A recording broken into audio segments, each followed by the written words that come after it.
When I was a young man, I had a little early success in business, and like many young men who have a little early success, I mistook momentum for wisdom. I was confident, decisive, quick with answers. In my mind, conversations were a place to prove competence. If someone was talking, I was usually preparing my response before they even finished their sentence. It took me a while to realize something uncomfortable. I wasn't actually listening, I was waiting. There's a big difference between hearing someone and truly listening to them.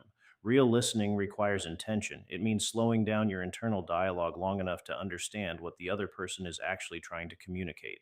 Most of us think we're listening, but we're often just building our next argument or polishing our next sentence. When you shift from listening to respond to listening to understand, several things happen.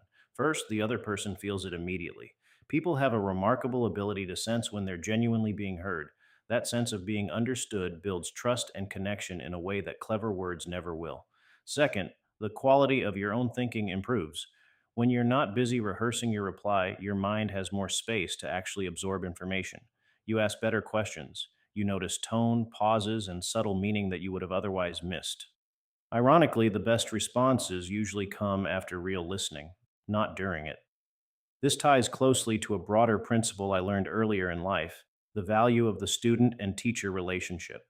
Being the student is not a lesser role, it's simply a different point in time along the same path. The teacher has walked a stretch of road the student has not yet traveled.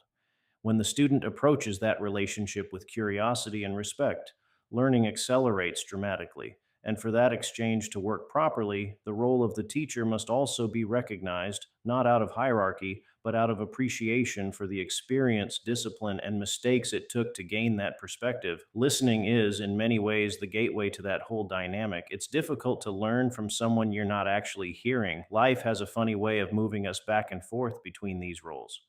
In some areas, we are the teacher. In others, we are very much the student.